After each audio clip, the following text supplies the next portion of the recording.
You know, when I looked at the program, I saw I was the closing speaker today. The first thing I thought is, cool. You know, they're saving the best for last, you know. And then Kat said, no, we're not going to do that. And after seeing all these incredible speakers that we had here today, I have to agree that maybe that wasn't the reason why they wanted me to be the closing speaker. And then I started thinking about vaudeville. Back in the vaudeville days, you know, the closing speaker was not the best. The headliner was always next to closing. The closing speaker was always designed to be so bad that everybody would leave. And I thought maybe that's what they had in mind when they picked me. But I prefer to think perhaps they want me to close in a strong way. And it will be hard to follow some of these speakers. Weren't they great? Yeah. I thought there was some really inspiring things. And I don't know about you, but I want to change some things that I'm doing. I want to be a farmie. Who wants to be a farmie here? Yeah, it's like, actually, I already am. I have my milk delivered every Saturday morning from a local farm, and it is the best milk in the world. And I asked her, I said, do you deliver to Rensselaer County? And she said, yes. And I said, you had 500 orders last year, you'll have 501 this year, for sure. Sure, I love that. So really my talk is about change, and what are we going to do differently as we leave here? I am a magician, and I always like to use magic in my program, so I'm going to start out with a magic trick to make a point about how we deal with change and how we react to change. And every magic show needs a lovely assistant. Don't you all agree? Now, I didn't bring one with me, but as I look around in this room, I see lots of possibilities. Like, you would be perfect. Would you help me out? Would you mind coming up here now? Hi, what's your name? Linda. Linda, hi, Linda. Nice to have you up here. And you can relax. I'm not going to saw you in half, okay? Okay. Okay, but I do want to show you my favorite illusion, but before I do, I want to tell you about a book I was reading not long ago by Daniel Goleman called Emotional Intelligence. How many people are familiar with the book Emotional Intelligence? It's all about being smart with your feelings. The first competency of an emotionally intelligent person is self-awareness. You know how you feel about things. I thought we'd start my program by testing that competency. I want you to be very aware of how you feel about the next 3 minutes of your life, okay? Okay. You're getting nervous, aren't you? No. It's enjoyable so far. Oh, it'll get better, it'll get better. And I want you all to be aware of how you feel also, all right, because I'm going to ask you in a moment. My favorite illusion is over 500 years old. It's done with silver rings. We have 1, 2, 3, 4, 5, 6 silver rings. Each one is solid and separate from all the rest. I invite you up here to examine it. Take a look at it. Look at it carefully all the way around. You'll see it's perfectly solid. There are no holes or gaps in the ring. It doesn't come apart, correct? Right. Watch the illusion. If I put two of them together and keep them in motion, it becomes very difficult to tell which one's on top, doesn't it? Mm-hmm. In magic, we call that an illusion. Watch carefully. It's going to look as though they actually pass through each other, doesn't it? It does. Pretty good this close, isn't it? Yeah. Now, again, this is not reality. It's only what we call an illusion because they're not together at all, you see. I see. Don't worry, I'll do it again. I'll do it again. Look, okay. Hold yours up like that. Just watch the spot right there. It's going to appear to go right through there, doesn't it? It did. And in fact, if you blow on it, it'll come right apart, you see. Now that's with 2 rings. Let's try it with 1, 2, 3 rings. Watch. And you get all 3 rings. Just like magic, ladies and gentlemen. Thank you. There you go. What's your first name again? Linda. Linda. Linda will now take them apart. Go for it, Linda. Let me catch up to you. I'll show you the proper technique. Give me a moment. Mine will be just like yours, all right? Here's what you do. Put your right foot in front of your left, bend a little at the knee, gather them here and here, so you're holding where they come together, then you blow. And it comes right apart, you see? No, keep your knee bent. Did you blow on it? Yes, I did. Yes, you blew it. Here, take those 2 instead. I'll show you how to put them together. There are actually 2 ways to put them together. You start at the bottom like this, work your way all the way up to the top. That's one way. Or you can do just the opposite. You take it off the top like this, you twist it on, it goes right down to the bottom. As a matter of fact, you can do it as many as 8 different places. The old Chinese magicians who performed with the ring said you can make impressions. Use your imagination here. Let's see. What do you see? Mickey Mouse, right? Let's see what else we can make. How about a chair or a swing? Or look, the world in the palm of your hands, or even a flower in April. Flower in December. You haven't gotten those together? Here, may I have one? Here, you hold. There you go. Okay. No holes or gaps in it, right? Nope. So it would be impossible to add it to the chain, unless, of course, you could work a little bit of magic there. 5 gives it the Olympics in there somewhere. Yes, let me see if I can get the Olympics. There's the Olympics right there. And you have one more for me? One more for me? Let's see that one. Let's see. Okay, let's see right here. I'm getting confused in this here. We'll put it right in here, and just like magic, we get all 6 of the rings, just like that, one way or another. Thank you. And they really are together, aren't they? They really are. Now, Linda, we'll take them apart one at a time. Watch the spot right there. There goes the first one, 1. Okay. All right, I'm sorry, you missed that. I'll do it again. Look, number 2, see 2? Yeah. Yeah, you're not really enjoying this, are you, Linda? Look, 3. 3 left. I'll tell you what, I'll do one. I'll say the last 2 for Linda. You just take it like this, Linda. You just blow on it. Take those 2. Blow.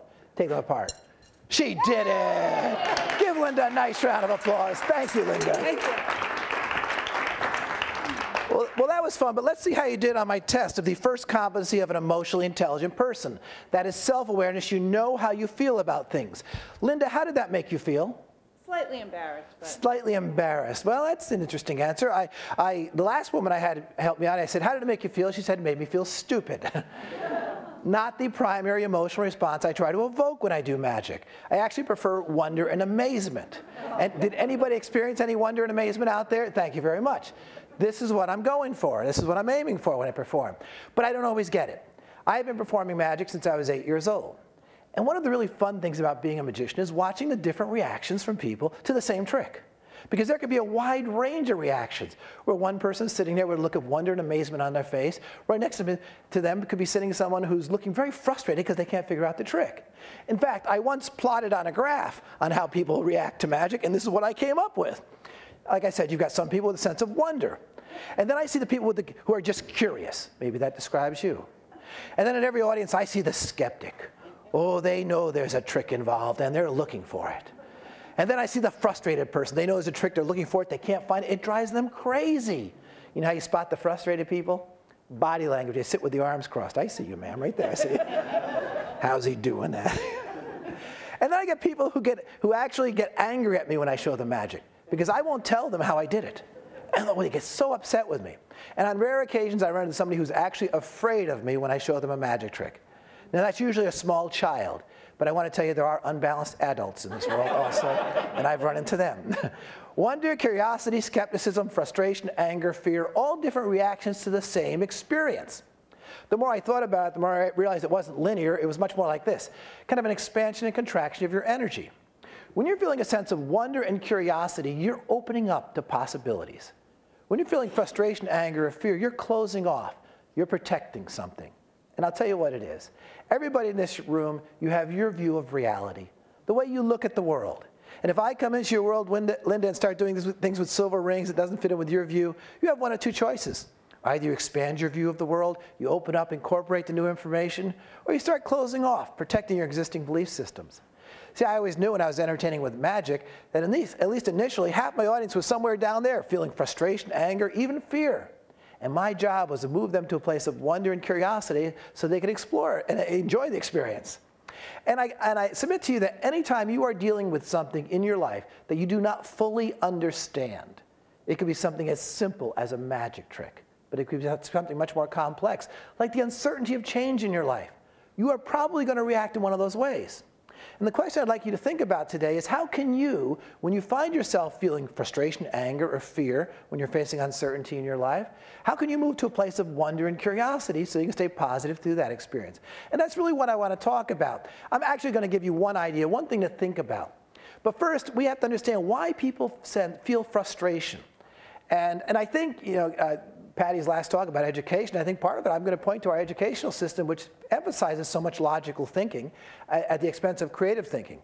In fact, when you understand how people think, it becomes very easy to fool them. I mean, actually, if you were listening to Chris's lecture on the invisible gorilla, he just explained how I do all my tricks. I don't know if you realize that, but as he said, just because you know doesn't mean it doesn't mean you're not going to. I'm still going to get you. All right. But anyway, let's explore this. Why people get frustrated? I'll tell you what. I'm going to teach you all something new. Watch you get all frustrated trying to learn it, and then we'll try to understand the source of your frustration. Doesn't that sound like a fun activity? I'll make it fun. That's my job. I'm going to teach you a magic trick.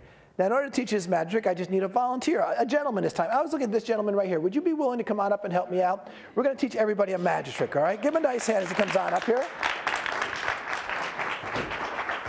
And he and I will explain it to everyone and exactly how it works. Thanks for agreeing to help out. Hi there, what's your name? Mike. Mike, have a seat right there, Mike. Mike, we're going to teach everybody the napkin trick. Have you ever seen the napkin trick? No. It's pretty straightforward. Here, sit up straight, hold those right in your lap if you don't mind. I'm going to take, your job, Mike, is to keep your eye on this napkin, all right? Now watch, come here real close. I'm going to take the napkin, I'm going to roll it up into a ball, and I'm going to hide it in one of my hands. I want you to tell me which hand it's in. No. See, I fooled you already. It's over here. This is exactly what I want to do. This is what a magician does. And it actually goes back to what Chris was talking about, is your inability to focus on two things at once. I know that if I can control what he's focusing on, I can fool him. In magic, this is called misdirection. When you misdirect somebody, you purposely make them pay attention to the wrong things so you can fool them. By the way, in magic, it's called misdirection. In politics, it's called campaigning. Same principle, all right? All right, we're going to try this again. Keep your eyes on it. Ready? Ready? Here we go. You're getting sleepy. All right, which hand? This one. No, it's over here. I did it again. Don't worry. We're going to explain to everybody how this works. Would you do me a favor? Count those and see if I brought enough for everyone. I'll tell them what they have to do, all right? I'll be right back. Everyone else, listen to me carefully. I'm going to do something magicians never do. I'm going to let you in on the secret. You will see where this goes. But you have to promise not to give it away. The Society of Magicians would revoke my membership if they realized I was revealing secrets to you people. So if you see where it goes, have a good time. Whatever you don't tell. How many did you get there? 20, 2, 3, 4, 5. 25? Perfect, perfect. Remember, you see where it goes, have a good time, but don't give it away, all right? Hold those in your lap, come on real close, and pick one. All right, quick. This one. Guess again. Watch this. Look at my sleeve. Let me do it again for him, all right? Here, let me show you what I did. Just come a little closer so you can see better, all right? Watch. The other one. Make a big ball. Give me all of them. We'll do it one more time for him, all right? No.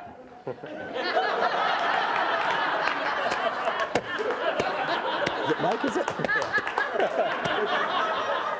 Okay, Mike, can you see that one? Not going up the old sleeve, is it? Boy, if this works, I'll be more amazed than Mike is, folks. Like, put your feet together, now blow on it. Blow. Ooh, it's gone, look. Poof. Wasn't that a good trick? It's good. Do you have any idea where it went? No. I think this trick went over his head. What do you people think? Give Mike a nice round of applause. Thank you, Mike. Yes, Mike, I just threw it over your head and you didn't see that. Of course, everybody else did. And I think Chris would verify this. This is what happens with selective attention. You can't pay attention to everything. And of course, if you control what people focus on, you control their reality. The truth is, we all create our own reality at any particular moment by what we're focusing on and the judgments we make at that particular time. And I find that people who feel frustration or fear or anger when they're facing uncertainty in their life, maybe they need to focus on something else. Maybe they need to reframe the situation, look at it from another perspective. So let me give you a suggestion of something I think you can maybe take away here. And what you can start thinking about, it's interesting. A lot of times I'm hired by companies to come in and say, they'll get up and introduce me and they'll say, well, we have somebody who's going to talk to us about managing change. And I think, well, I don't really talk about managing change. Or they'll say, we're going to talk about dealing with change or coping with change. I hate the coping with change one. Not really, because if you're managing, dealing with, or coping with change, you're probably going to feel pretty frustrated. I want to talk about creating change. I want to talk about what are we going to do to create the future that we want. And I prefer looking at it from that perspective. So I'm going to give you a tool to help you not manage, deal, or cope with change, but to create change in your life. And I think it all starts with, again, what are you focusing on? Why don't you focus on the outcome that you want? Focus on a vision of something positive that you want. Have you read the book, The Secret? The basic premise of that book is you're going to manifest in your life the things that you envision and you think about. And I believe that is true. So I like focusing on things that I want to bring into my life. Like if it's sustainable farming, sustaining local farms, that's something I'd like to focus on. So whatever I want to create in my life are the things I'm going to focus on. But that's true. Even if you spend all the time focusing on things you don't want, guess what you're going to end up with? What you don't want. Let me give you an example. One of my passions, one of my hobbies, old English sports cars. I love old English sports cars from the 50s and 60s. My dream car is an Austin Healey 3000. This was a 1965 Austin Healey 3000. When I was 18 years old, I went out to buy my first car. And I went to a dealership, and I saw an Austin Healey 3000, and I fell in love with that car. But it was $1,000, and I had $400. And I went home with a Plymouth Valiant. But I always wanted one of those cars. I never got one. Well, I turned 50 a few years ago, and I did what most 50-year-old men do. I started thinking about getting the car I always wanted as a teenager. So I started looking into the Austin Healey 3000, and about 5, 6 years ago, you could pick one of those up for about $20,000, $25,000. And I was looking around for them, and not today. No, the prices doubled, tripled, and even quadrupled. And today, that car could easily go for $80,000 or higher. And I have a daughter who's at Boston University right now. And you know what it costs to go to Boston University? It's like pushing one of those off a cliff every year. I realized pretty quickly that that was not going to be in my immediate future. But I joined the Austin Healey Club of America because I wanted to visualize this. That was my screensaver on my computer. That was my background on a computer. Because I thought, I'm going to envision what I want to manifest in my life. Well, realizing that I'd been going to car shows, British car shows, and talking to owners, I joined the Austin Healey Club of America so I could read their magazine every month, preparing for the day when I would have one of these in my garage. And, but I realized I was going to have to put it off for a few years, at least while my daughter was in college. So I decided I didn't want to just go to the car shows. I wanted to have some skin in the game. So I decided I will buy for my first British car a less expensive car, an MG or a Triumph. You can pick these up fairly inexpensively. So I would scour Craigslist and looking for things like MGs and Triumphs. And I was up in New Hampshire. I was going up to New Hampshire. I saw an ad. It said, for sale, 1974 Triumph Spitfire. Started restoring it 10 years ago. Stopped. It's been in my dad's garage. Make me an offer. So that weekend, I came home with this car. No, it didn't look this good. It was in pieces. It was in boxes. I didn't even know if it ran. My wife took one look at it and said, what are you doing? I announced, I'm going to restore that car. You don't know anything about cars. You're not a mechanic. You've never done anything like that before. I said, that doesn't matter. Those are skills. Skills can be learned. I have two more important things. I said, I have passion. I love these old cars. And I have a vision. And I showed her a picture of what the car would look like when it was done, that I had downloaded off the internet. And she kind of shook her head and went in the house and said, leave your dad alone, he's having a midlife crisis. Well, I worked on that car all the winter of 2008. My goal was to have it finished by July 19th of 2009 so I could drive it to Saratoga Springs for the annual British car show they have at the museum up there. And that winter, I learned new skills. I learned how to weld. I bought a welder. I'm not a good welder, but I can stick two pieces of metal together, make it last. You know, I learned how to do body work and prep and rebuild suspensions. And as I said, my goal was to finish it by July 19th. I was actually working on the car the night before the car show. I didn't even know it was going to make the trip to Saratoga. I'd installed the carpets, I installed the door panels, and the seats in it. And I took it out for a drive in Rensselaer County where I live, and everything seemed to be going right until I pulled it back in my garage. Disaster. Black smoke is pouring out from underneath the dashboard. Something gets shorted out in the electrical system. Very common on British sports cars. They're notorious for their bad electrics. A company named Lucas designed it. Known in the business as Lucas, the Prince of Darkness. That's what we call him. Anyway, I found the short. It actually melted the connector for the ignition switch. Luckily, I had one on my workbench. So now it's 9 o'clock at night. I'm sticking under, my head is stuck underneath the dashboard, and I've got a flashlight here and a soldering iron in my hand, waiting for it to heat up enough so I can actually solder in the new connector. And as I'm waiting, I looked over to my right. I see the brand new door trim that I just installed that afternoon. I looked back at the now glowing red tip of that soldering iron, and I realized I better be very careful. It's tight quarters in here. And I could picture what would happen if I accidentally brushed that soldering iron against that brand new vinyl door trim. Can you picture that? Yeah, you better be careful what you envision in your life, folks, because you're going to manifest it. Sure enough, a minute later, I got out of the way to inspect my work, burned a hole right there in the door trim. Oh, it just drove me nuts. I saw it before I did it, and then I manifested it in my life. And I believe that's what happens.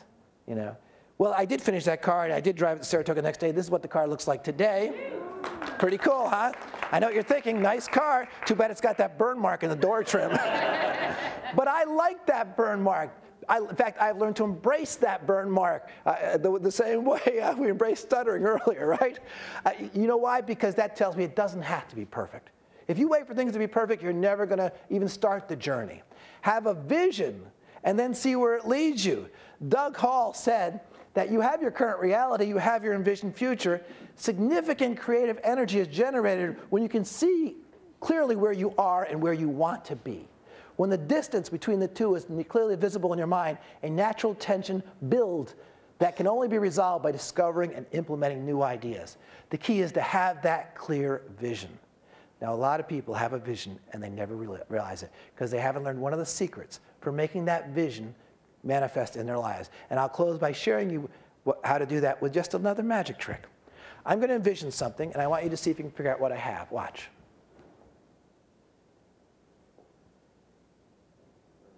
Somebody said it. What did you see? A deck of cards. And where are the cards? No, they're in my imagination, ma'am. Actually, but this is an important point.